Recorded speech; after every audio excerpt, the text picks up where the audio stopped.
This is powered by Meltwater.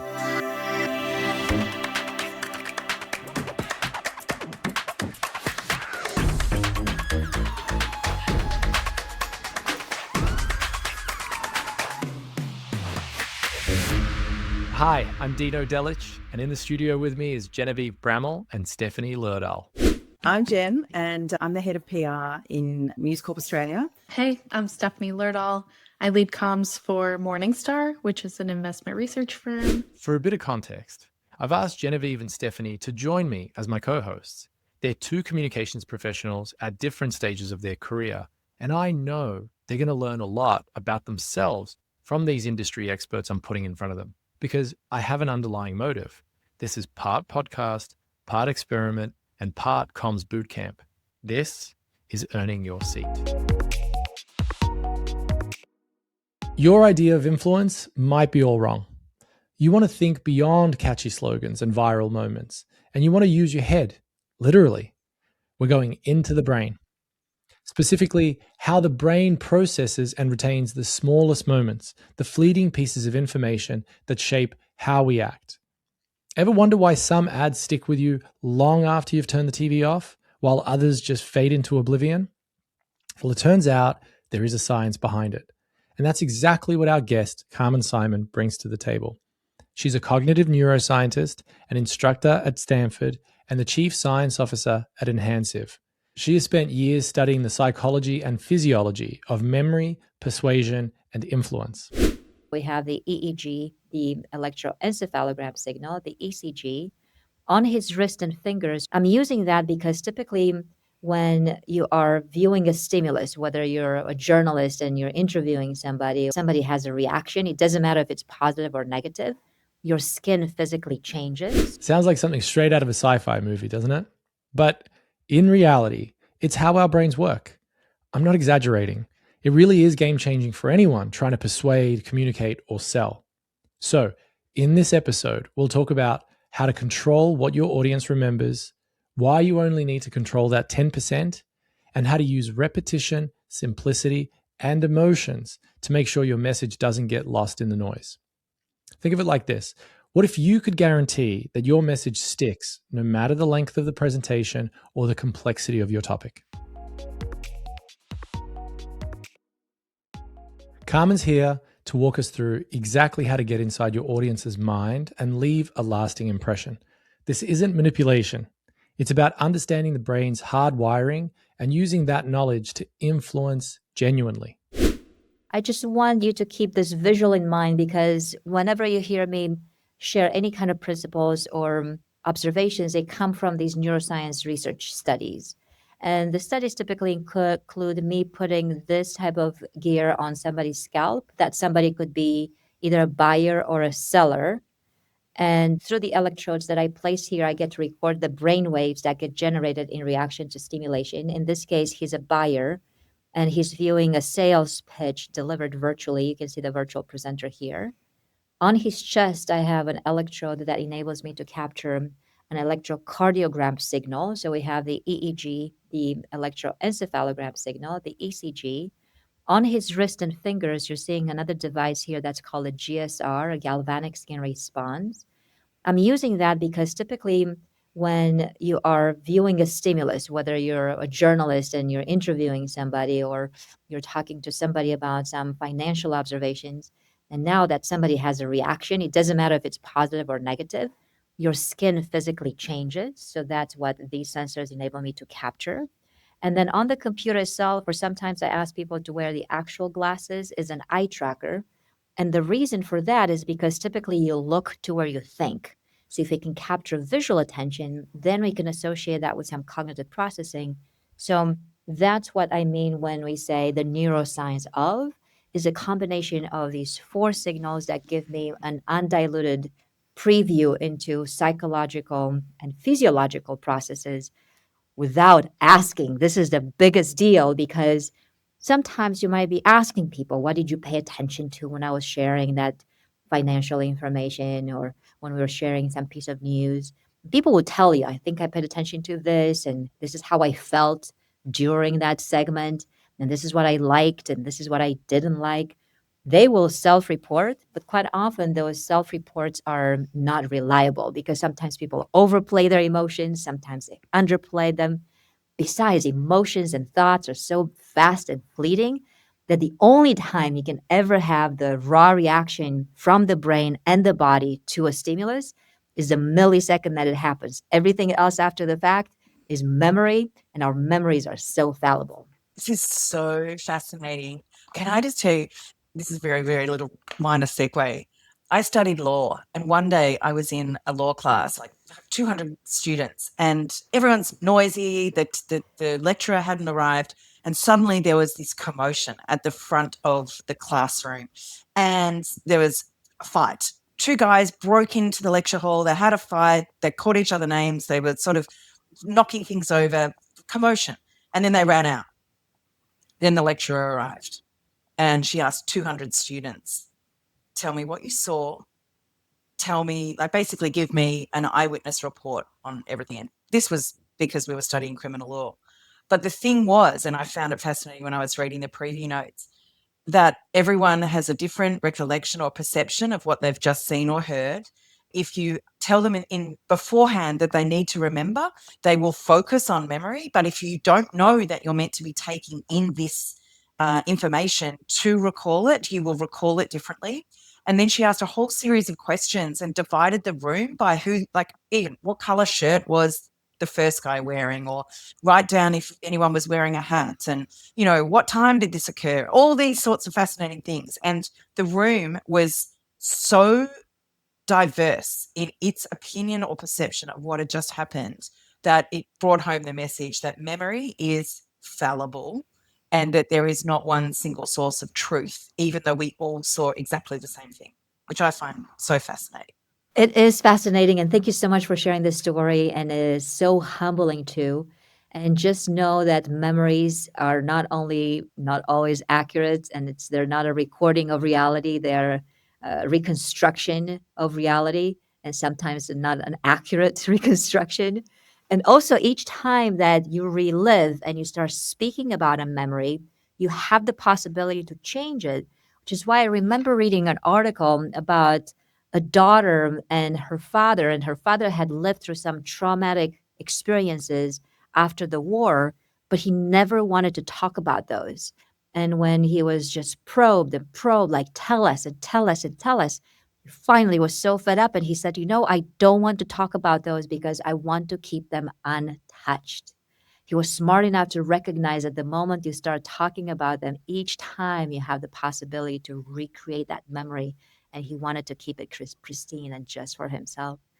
So it's a good reminder for all of us that as we think about, well, how do we become more influential? How do we persuade the brain? And by persuasion, we mean getting other people to move in the direction that you think is worthwhile for you and for them. That's what would differentiate persuasion from manipulation.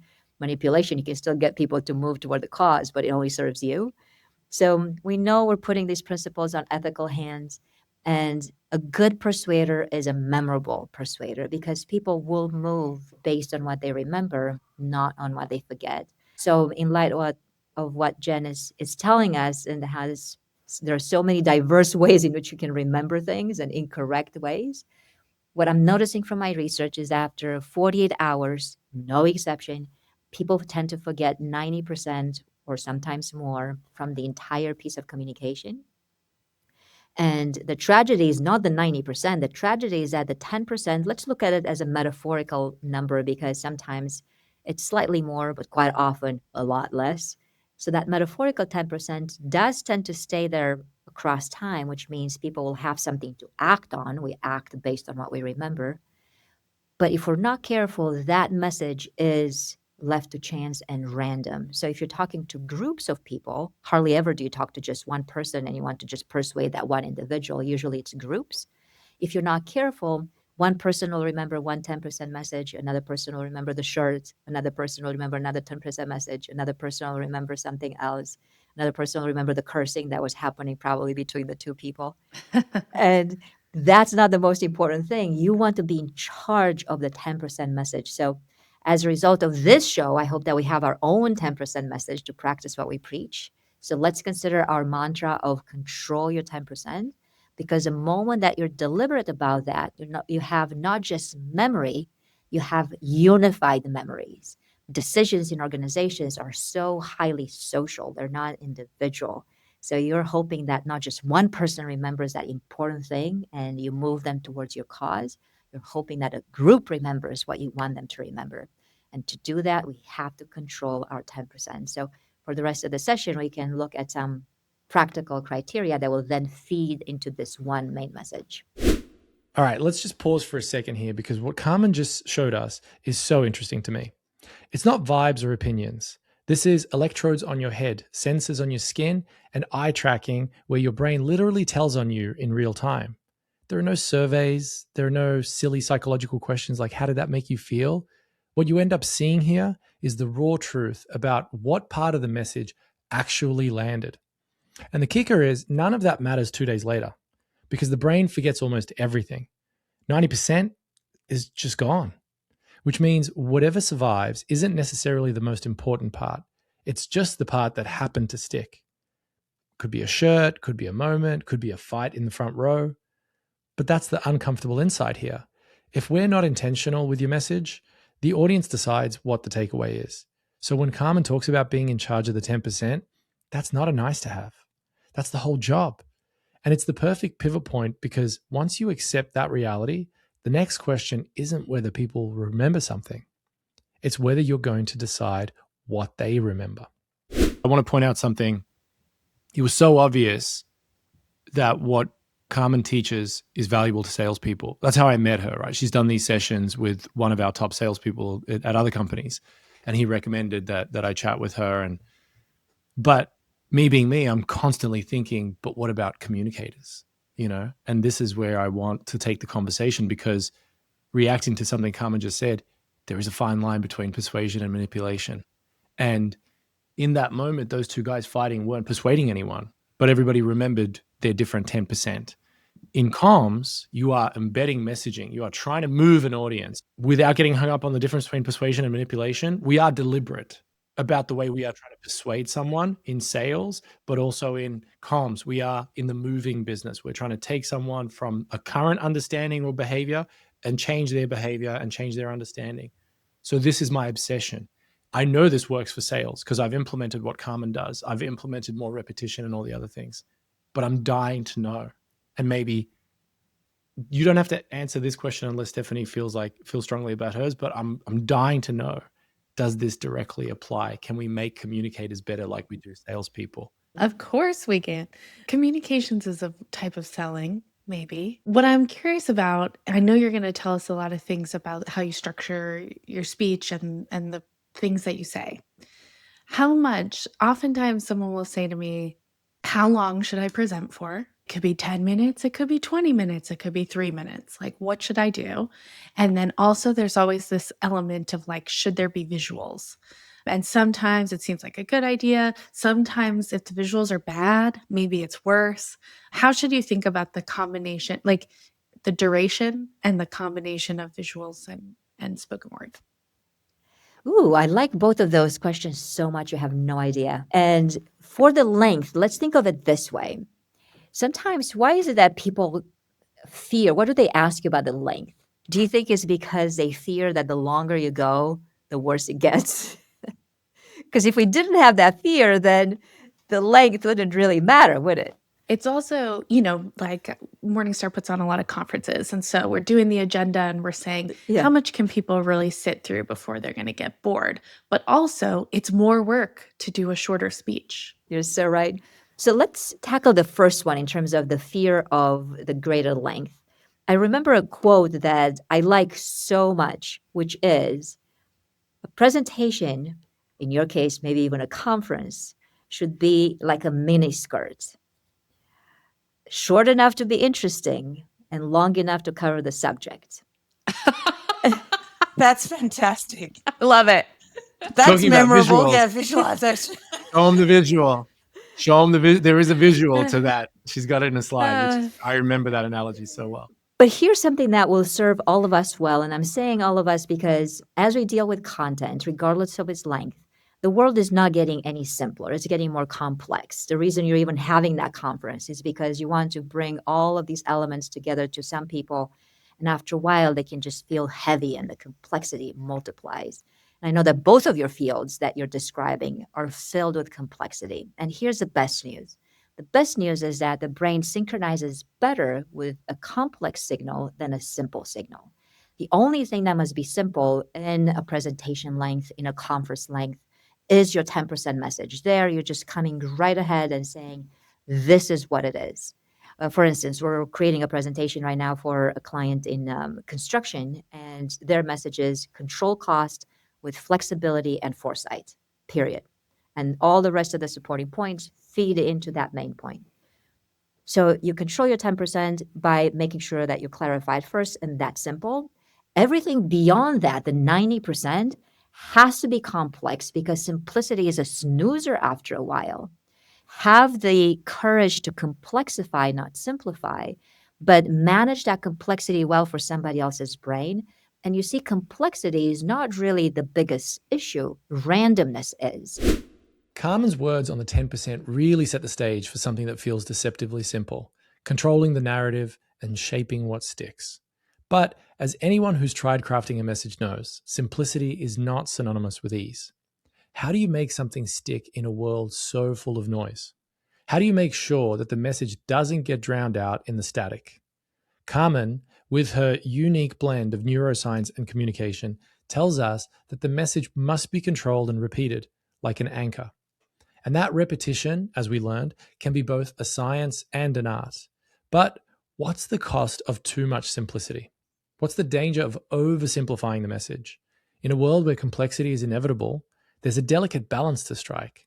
So let's get into that now. I was just going to say, that makes me think of comms strategy, because now I'm, designing the playbook of, there's the corporate strategy, the comms strategy, the messaging strategy. And there's a fractal element to that, which is they all have the same structure. The corporate strategy is to achieve a particular objective, grow revenue.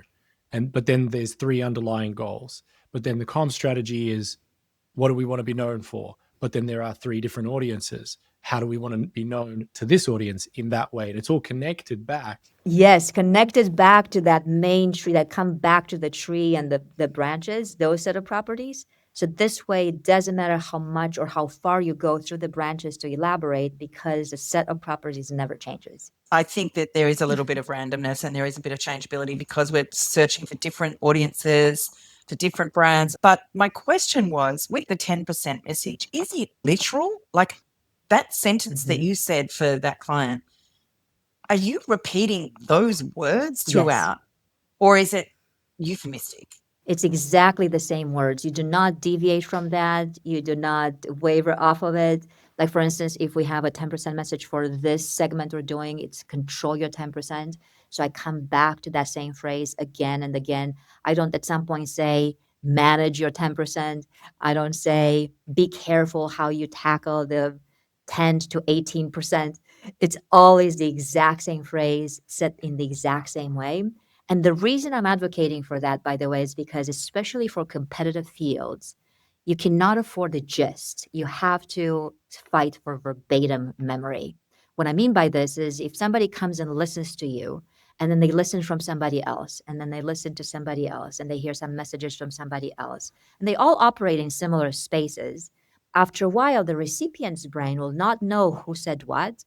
And after 48 hours, what do they tend to do? They have to make some decisions, and especially beyond the 48 hours, they tend to give credit to the more familiar source.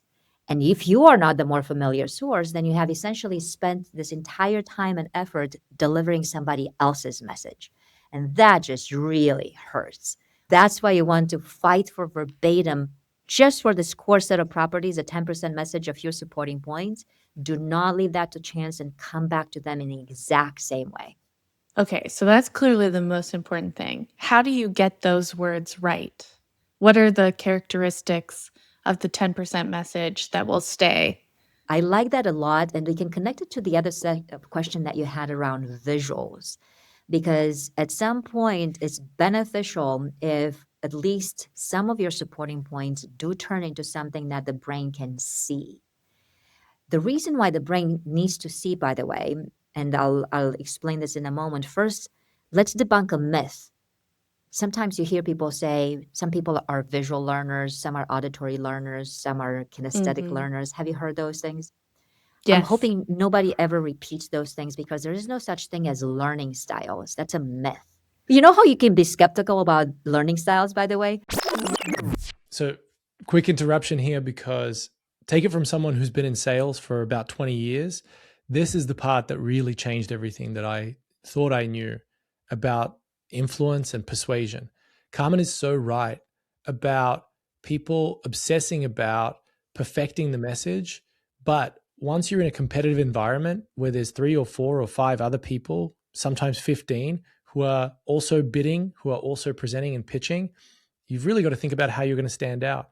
And for me, I often made the mistake of standing out with lots of different slides. I never for once thought, which slides am I going to repeat multiple times?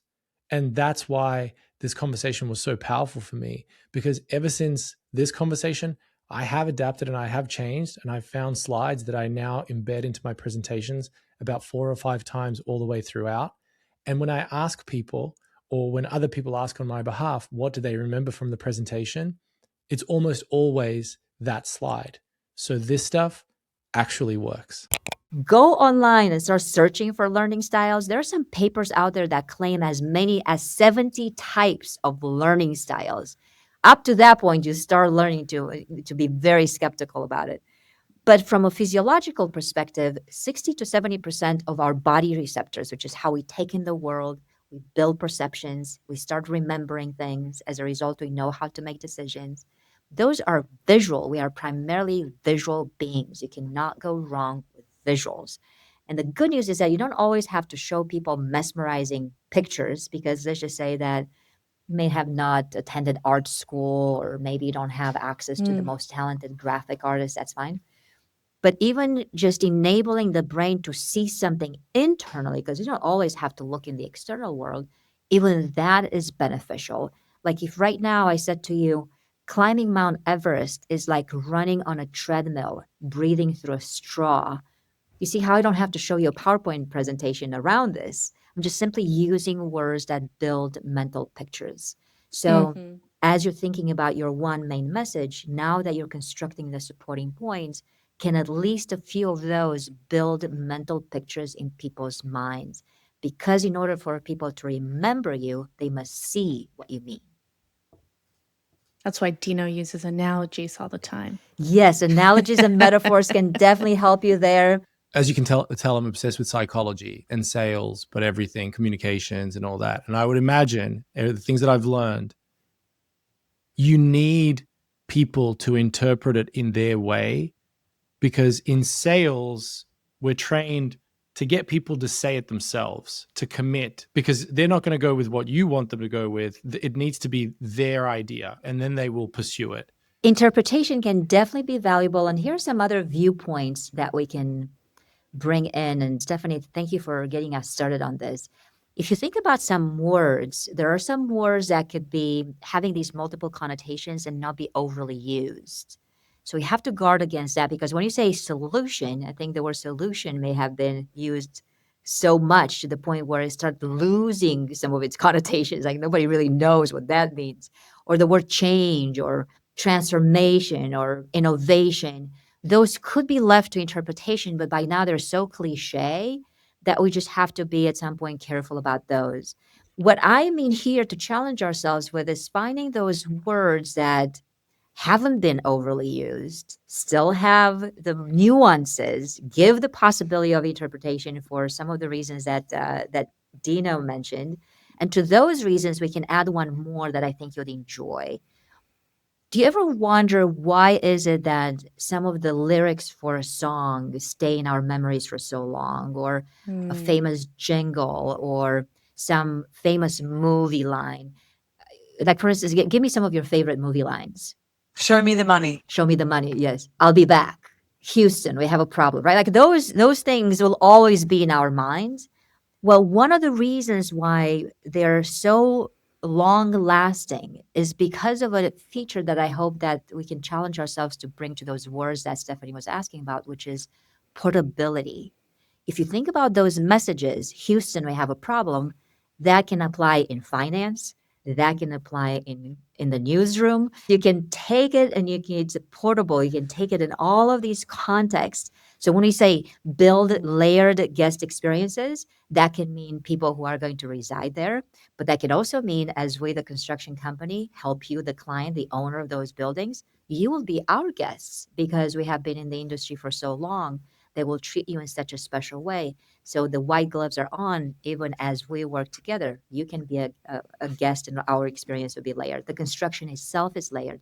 So you see that phrase is not cliche, yet it has the nuances and it can be portable because it can apply in multiple contexts. Can at least one of your supporting points, ideally the entire main message, but if you can't get there, at least one of your supporting points have that criteria of portability.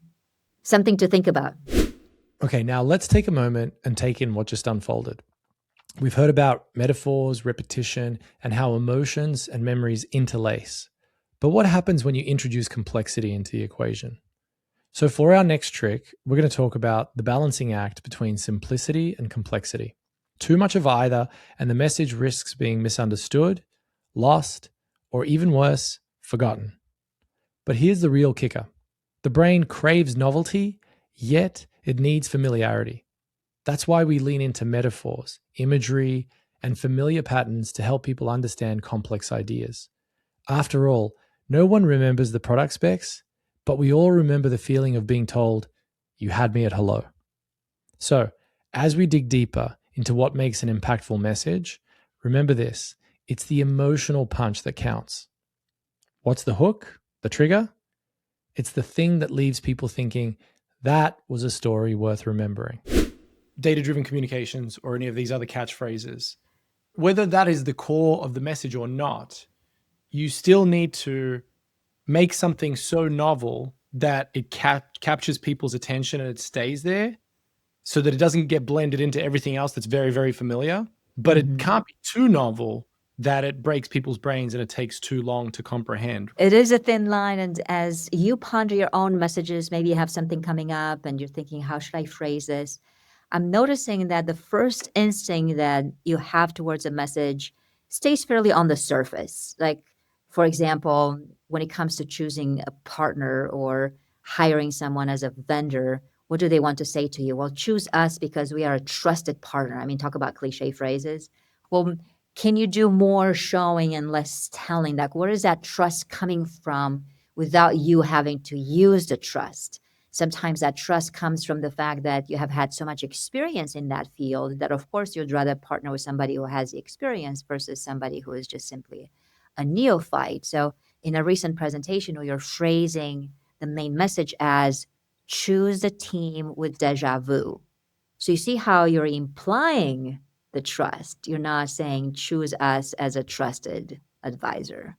That déjà vu, which is a familiar phrase, not something you would have expected as part of a 10% message, to see that novelty plus familiarity. But that novel in this setting. That's the thing with analogy. It's novel in that setting. Yes, exactly. I really do think my brain is wired in a particular way where that's just because I comfortably say I'm an idiot, but I'm curious and I'm not afraid to ask questions.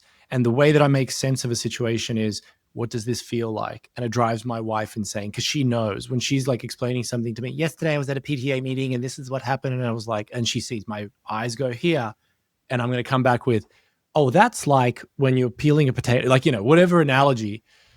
And she's like, I hate you, but you're right. And I wonder, is that the process that is parallel to forming a familiar yet novel message? Because I'm thinking now for a communicator who has to say, all right, my CEO is fixated on launching an AI product. And when I look at the press release and the way that they want to talk about it, or the product marketing team or whoever, they're so excited because they've been working for 12 months in a lab developing this thing. And now I have to sell it to the media. I have to call a journalist and say, wait till you get a load of this. This is the most novel thing you've ever heard. But also you have to understand it in this way.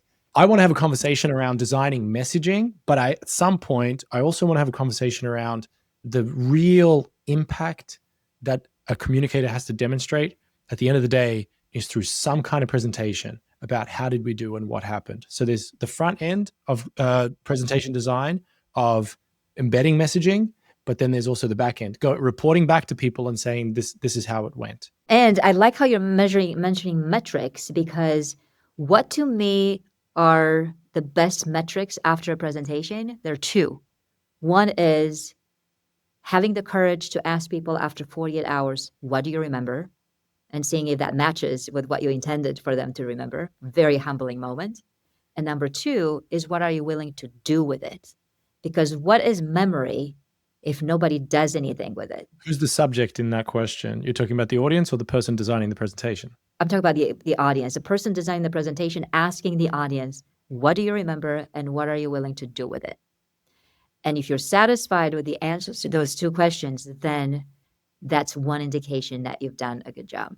What do you mean, what are you willing to do with it? So, okay, these two are my audience. I've presented to Stephanie's team, I think before I read your book, back in Chicago, where I had slides explaining the data-driven communications concept. Genevieve was at this keynote that I just gave in Australia, but I think she was prepping in the other room. I don't know if you even saw my presentation. So she wouldn't have seen the second version. So it's hard to judge because they didn't see the same content. But if I ask people, what do you remember? I have asked people that, and that was very humbling. They didn't remember the things that I wanted them to remember. I got people to send me screenshots, or other reps would say, oh, I heard from someone who attended your virtual workshop and they said they loved the presentation and they thought some slides were great and they took some screenshots. I said, which screenshots? Show them to me, because I wanted to see what they were. But I didn't ask the question, what are you willing to do with it? I don't understand the question. What does that question look like? Let's just take it in light of this conversation. So I'm sharing our main message is control your 10%. One of the supporting points is make sure that you clarify it. We talked about the notion of repetition, which is the mother of memory. We talked about the notion of balancing novelty with surprise, for instance, or familiarity with this element of surprise. So there's some supporting points to that notion of controlling your 10%. So in 48 hours, if I ask the question, what do you remember? I'm hoping the main message is control your 10%. What are you willing to do? I'm hoping those answers will say, well, next time that I have a presentation, I will challenge myself to clarify the 10%. I'll challenge myself to repeat it more often than I think is necessary, because the more repetition, the more you are in charge. I'm challenging myself with adding at least one element of surprise per the sequence to jolt the brain out of its familiarity. As Carmen's talking about crafting these messages, novel yet familiar, something clicks for me. It's like the way my brain works when I'm trying to make sense of things. I'm always searching for that analogy, that connection. Something that feels familiar, but with a little bit of a twist. It's exactly what Carmen's talking about when she mentions the déjà vu moment, saying trust without saying it directly. It is subtle, but it really works. And it makes me think, how often do we default to these cliches just because they sound safe? But then, as we explore the concept of the 10%, the real question is, what happens next? You could nail the message, but if people don't do anything with it, then what was the point? And that's where the conversation takes an interesting turn. It's not just about getting their attention. It's about moving them to action. And that's where we land on the next part of the conversation, emotion. I just want to quickly ask, Stephanie, what do you remember about the presentation I gave in Chicago? Well, so this is what I want to ask is about the role of emotion, because what I remember most from I remember he was using so many analogies that I was like, oh my God, I'm going to die. But also that he kept like the toddler, like, why are you doing this? Why are you doing this? Why do you do this? We had all these answers until we didn't. And I felt some like emotion, like, I don't know the answer to that question about my own strategy. And so I think I remember that because it was such a strong emotion. Is that true? Like, if you can get people to feel a peak emotion, does that trigger your memory? For sure. So if you think about emotions, no other variable in the literature of memory is talked about more other than repetition, but emotion. The moment that you feel something, whether strongly positively or strongly negatively, then the electrochemical signal is stronger. You have an increased chance at memory. And often that gets created out of tension and friction and anxiety, sometimes even anger, much more so than just being also elated and jumping up and down for joy. I don't know, Dino, if you will be in the position as you're announcing that AI product to get people to jump up and down for joy as they are listening to that. What you remember from that presentation was what you felt, and you felt uncomfortable. And that was partially my intention, but my intention was to then give you a resolution. But what are you willing to do with that discomfort? So you were using it to empower her to know that there are solutions to fix the problem that you. But I made one big mistake. I did it in front of her team. And that's why I said to you afterwards. And I'm instructing my team, never, ever let me go to a presentation like that with the entire team without having a one-to-one with a leader, because I can never embarrass someone in front of their team. I apologize for that, Stephanie. Like, I undermine your authority in front of everyone. I have recovered. I mean, and But we're luckily close, you and I have recovered. But there are other clients that will, again, talking about persuasion and manipulation, we're looking for an outcome, right? I'm not trying to sell something. I'm trying to get people to remember a certain message, and I'm trying to get them to understand that I'm trying to help them. And if I walk into a room and all I do is have 48 hours later, people remember that was uncomfortable. The right person, you have the right attitude. You're like, okay, I don't want to feel that discomfort. And maybe this idiot has the answer if I can put up with his analogies. Not everyone feels that way. Some other people are like, we're going to go to a consultancy. See you later. By the way, the variety of metaphors can be very beneficial. So Jen and Stephanie, this can help you out as well as you present information that otherwise may be abstract. Like, for instance, in finance, quite often some pieces are abstract. Numbers in general are of the abstract nature. The moment that you bring in the metaphors, that means that you're mobilizing the brain with some specifics. I had a hypothesis once for a neuroscience study that I was conducting, which was the more you vary the metaphor, the worse the brain gets in terms of attention. We start paying attention for a while, or cognitive processing, it gets heavy. We are less motivated to keep going. Therefore, we'll remember less in 48 hours. And I was wrong. I'm wrong about 50% of the time in my neuroscience studies, which is great because that's the reason you want to do science, to see what's going on. Okay, wow. So thinking back to this part of the conversation, there are two real big takeaways for me. One, I just love the way Carmen talks about science. Often we think that scientific approaches are just a very precise way of proving that you're right. And what she reframes here is that it's a very precise way of trying to figure out where you might be wrong. And the curiosity that she approaches her work with is so inspirational. But the second part is that I've often grappled as someone who naturally just comes up with metaphor and analogy after metaphor and analogy. I've always wondered how much is too much. So it's interesting to me to hear that the more times you try to explain that situation, potentially that is better. And truthfully, that's what I have found. I have found that if I'm trying to explain a complicated concept to someone and my first analogy doesn't work, I try with another one and then another one. And eventually it does stick. That's because all these metaphors and analogies, what they're doing, it's like Velcro. Here's another analogy. You have one end, but you need the other end to be sticky, and you keep trying. You try a different analogy. And I'm not saying do the spray and pray approach, but it is really important to think about what your audience already knows, understands, and believes, because that is what you need to latch onto. If they've never been inside a rocket ship, we'll try to explain to them that it's a little bit similar to sitting inside the cockpit of your car, except there's 500 dials and many more buttons. You latch onto something that's already there. Otherwise, you really have to do a lot of the heavy lifting to try to make a message land, trying to attach it to something that they've no understanding of. In one of the presentations that was the most memorable, when you vary 30 to 80% of the content is based on varied metaphors, attention was better, motivation was stronger, cognitive workload was actually less, and people remember the content better after 48 hours. So that's another challenge you can take on for yourself. Speaking of what are you willing to do about it, and see if you can take some of these complex and abstract concepts, express them through not just any kind of metaphors, by the way. Those are not cliche metaphors like showing success at the top of a mountain or chess as a strategy visual, but fresh metaphors. Those were to be remembered a lot better after 48 hours. The one thing I would say about metaphors and Dino's use of them for me is that they do make complex conversation relatable.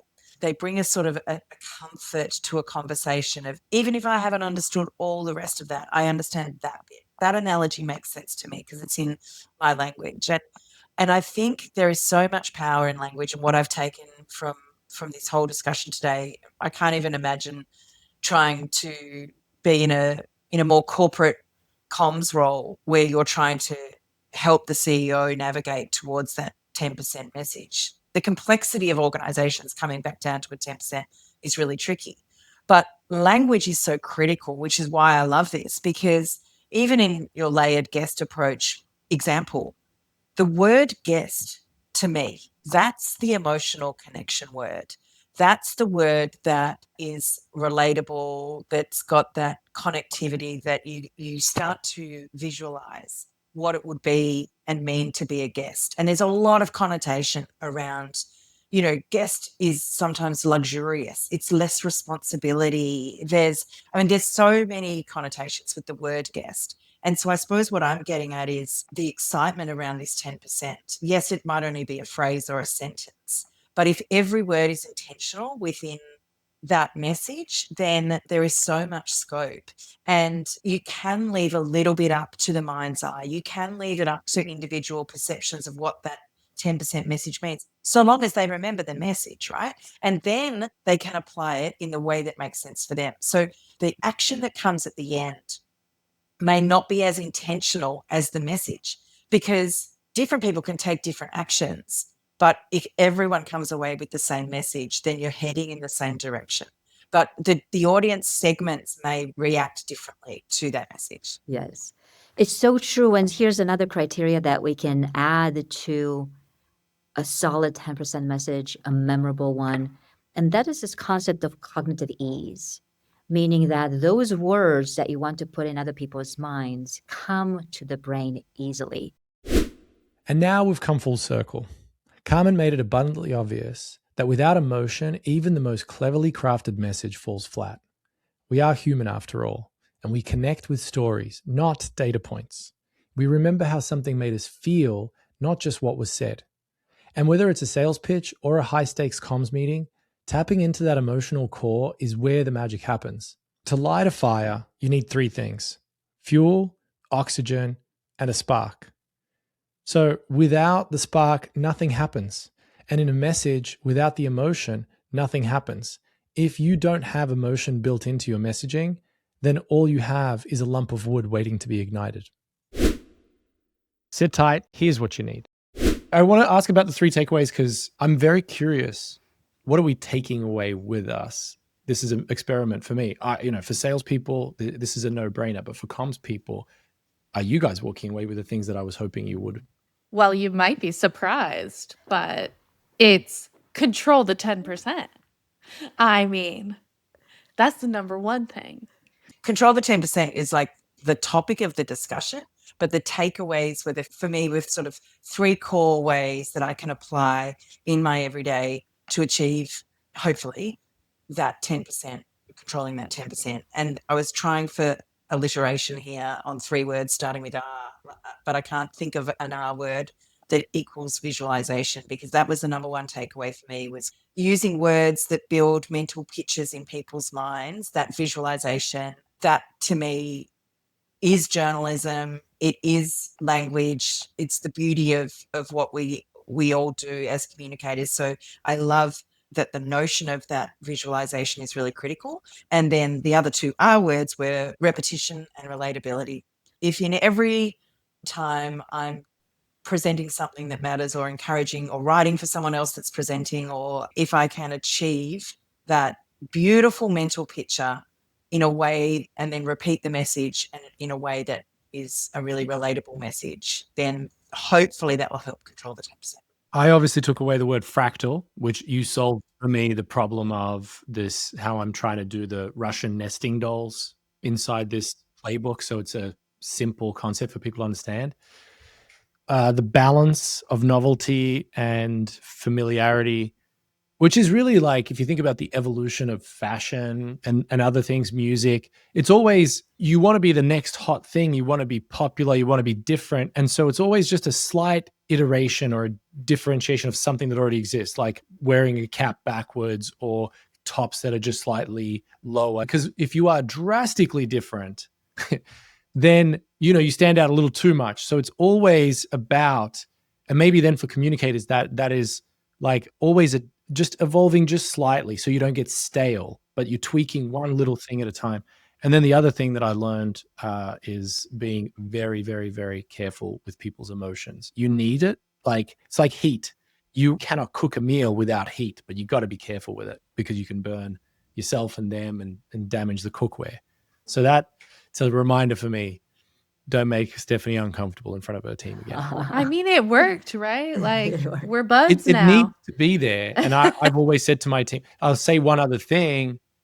The world tries to rationalize everything. And we have so many people. I just sent something to Marissa the other day about some guy who's a coach for CMOs who are getting pumped by CFOs to reduce budgets. And he's like, here are 10 posts that indicate how brand building is a necessary investment. And brand building is the most squishy thing. And it's the first thing to go in a budget.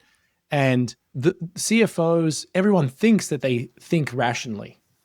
And in sales, I mean, Jen, you've put out some tenders in your time. Tenders are the rationalization, taking the emotion out of a decision. You might really like a vendor. They might take you out to dinner, and then you build this affinity. But no, we have to make business decisions. And I hate that. That is not how people make decisions. A company is a bag of people, and people are a bag of emotions. And they will not make decisions unless they feel compelled to move in a particular direction. And yes, people can manipulate other people by tapping into those emotions and being reckless and evil with it.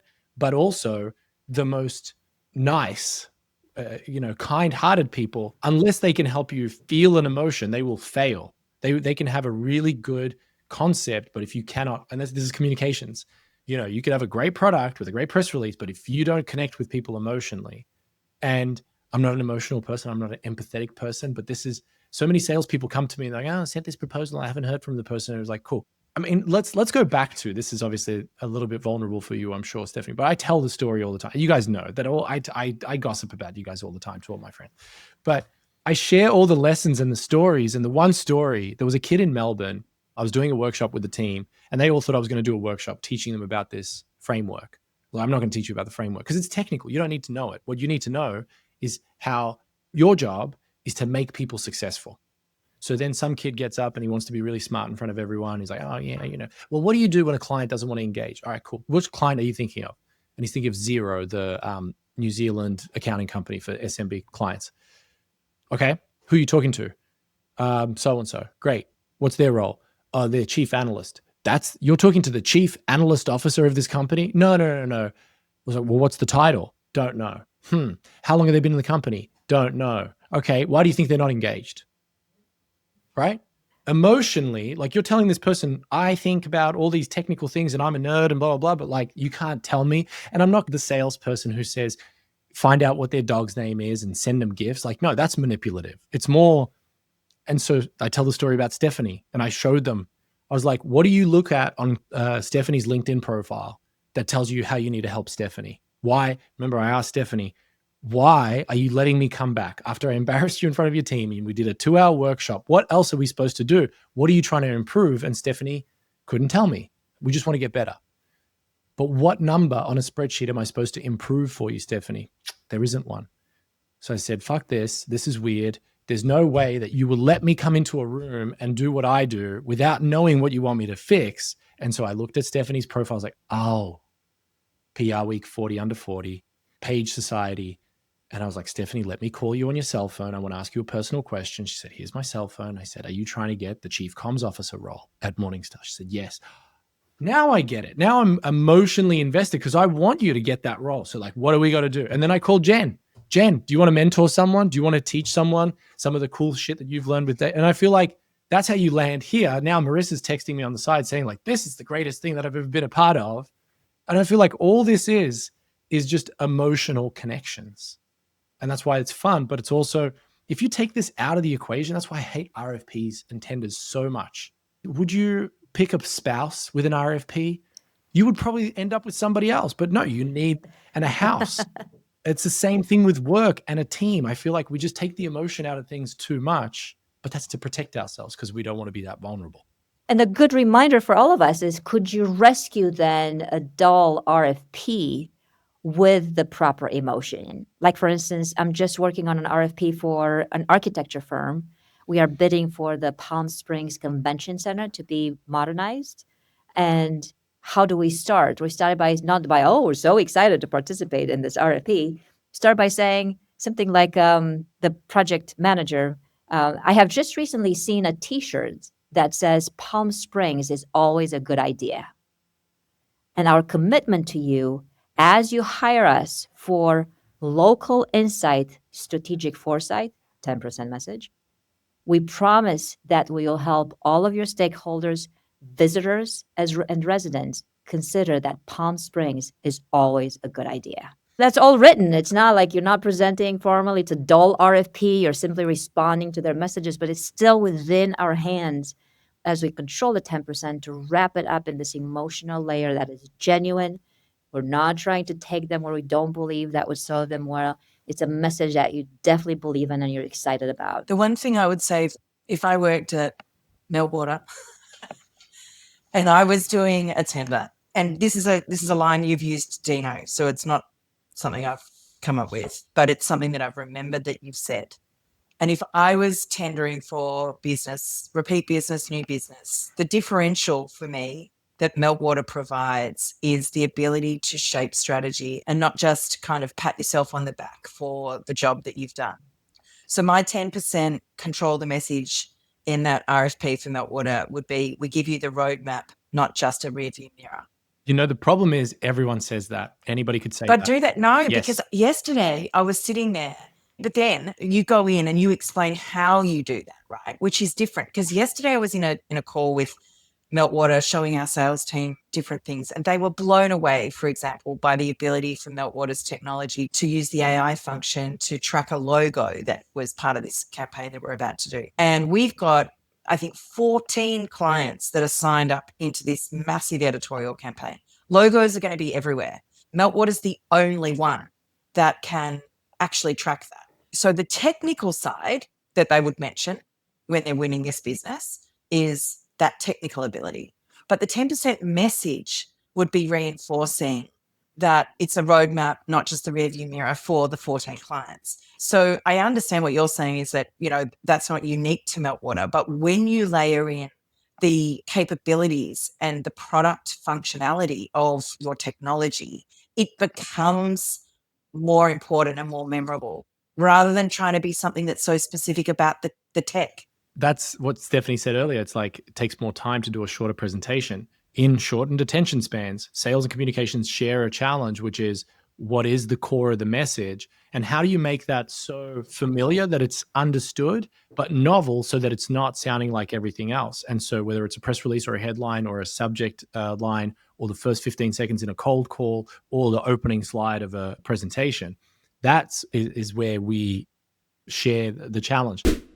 I think this is a perfect place to end the episode. But before you press stop, let me give you a little more. This conversation with Carmen Simon was a masterclass on how we can use persuasion, memory, and emotion in the world of communications and marketing. It started with the simple question of, how do we get our audience to remember what we say? Well, I hope you remember the conversation because there's going to be a test. No, I'm just kidding. Today, we went down a rabbit hole of repetition, metaphors, and the power of emotional connection. And hey, these strategies aren't just for communications and marketing. They work in pretty much every corner of the business. Sales, recruitment, HR, you name it. Anywhere you're trying to get people to pay attention and remember something. At the end of the day, it's all about crafting messages that linger, not just heard, but remembered. And I know you've heard this 1,000 times before, but it's not just about what you say, it's about how you say it. Whether it's through simple language that paints a picture in your audience's minds, or by using repetition to reinforce your core message, the art of communication is all about knowing how to get into the minds of your audience and stay there. It's easy to get lost in the noise of marketing and communications. We are all racing to capture attention, but let this episode be a reminder that once you know your 10%, the one thing you want your audience to remember, everything else falls into place. Because communications and marketing is not about KPIs and dashboards. It's about creating a brand that shapes the right perception to drive the right behavior. Just like Carmen says, you could design a perfect presentation of 100 slides. People will only remember the 10%, but you hope that that 10% is exactly what drives them towards the behavior that you're looking for. And it's the same with your brand. You can create all the logos and imagery and the fancy websites you want, but people will only remember the parts that made them feel something. And that's what shapes your perception and your reputation. And you hope that what sticks at that point is what drives your customers towards the behavior that brings you business results. Earning your seat isn't about passively absorbing. It's about executing.